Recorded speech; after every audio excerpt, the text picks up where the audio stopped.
বাসায় পাউরুটি আনলে অনেক সময় দেখা যায় 2-3 টুকরা পাউরুটি পড়ে থাকে। এই লেফট ওভার পাউরুটিগুলো কেউ খেতে চায় না, তবে সেগুলো ফেলে না দিয়ে মজার এই স্ন্যাক্সটি তৈরি করতে পারেন। খেতে কিন্তু ভীষণ মজার। আমার বাসায় 3 স্লাইস লেফট ওভার ব্রেড ছিল, তো আমি এগুলো দিয়ে আজকে একটা স্ন্যাক্স করব। তাই এই পাউরুটিগুলোকে আমি ছোট ছোট 4 কোনা করে কেটে নিচ্ছি। যদি আপনাদের পাউরুটির মেয়াদ থাকে তাহলে অবশ্যই আপনারা এই স্ন্যাক্সটি বানিয়ে বাচ্চাদেরকেও দিতে পারবেন। এটা খেতে অনেক বেশি মজার। ছোট ছোট টুকরা করে এভাবে কেটে নিতে হবে। সবগুলো পাউরুটি আমি এরকম ছোট করে কেটে নিয়েছি। এখন একটা সস তৈরি করব।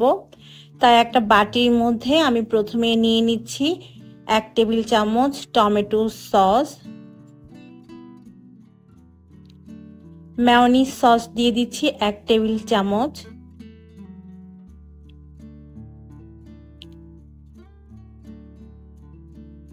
এবারে 2 টেবিল চামচ দুধ দিয়ে দিচ্ছি।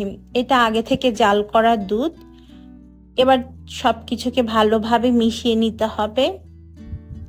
মিশিয়ে নেওয়ার পর আমি এর মধ্যে দিয়ে দিব 1/2 টিস্পুনের মতো চিলি ফ্লেক্স আর 1/2 টিস্পুনের মতো অরিগ্যানো।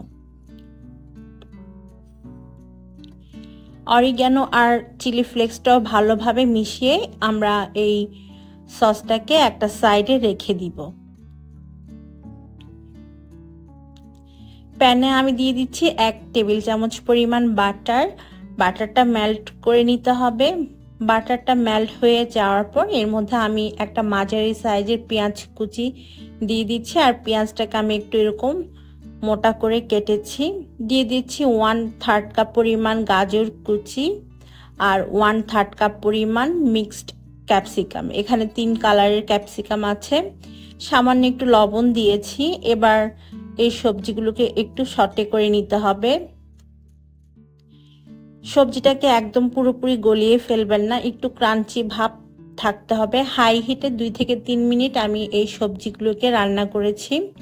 এগুলো হয়ে গিয়েছে, আমি তুলে নিচ্ছি একটা বাটির মধ্যে। সেম প্যানের মধ্যে দিয়ে দিচ্ছি আরো 1 টেবিল চামচ পরিমাণ বাটার।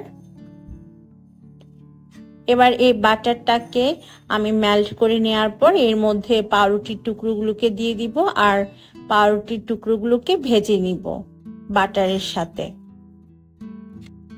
চুলার আঁচটা মিডিয়াম টু লোতে রেখে আমি পাউরুটিগুলোকে ভেজে নিচ্ছি।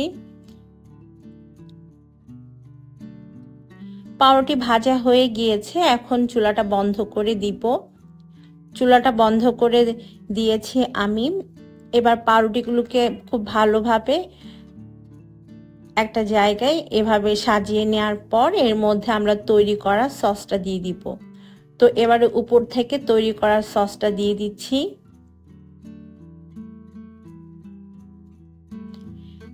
এখন যে সবজিগুলো আমরা একটু ভেজে নিয়েছিলাম সেই সবজিগুলো সুন্দরভাবে বিছিয়ে দিচ্ছি। সবজিগুলোকে খুব ভালোভাবে স্প্রেড করে দিয়েছি আমি চারপাশে। এখন এর উপরে আমি মোজারেলা চিজ গ্রেট করে দিয়ে দিব। আপনাদের কাছে মোজারেলা চিজ না থাকলে আপনারা চেডার চিজ ব্যবহার করতে পারবেন। আমার কাছে চিজ অনেক বেশি ভালো লাগে, তো আমি একটু বেশি করে দিচ্ছি। এবার চুলার আঁচটা একদম লোতে রেখে চিজ মেল্ট হওয়া পর্যন্ত কুক করব। 2 থেকে 3 মিনিটের মধ্যে চিজ মেল্ট হয়ে যাবে। দেখতে পাচ্ছেন আমাদের চিজটা মেল্ট হয়ে গিয়েছে। তো আমাদের এই মজাদার লেফট ওভার পাউরুটির স্ন্যাক্সটা তৈরি।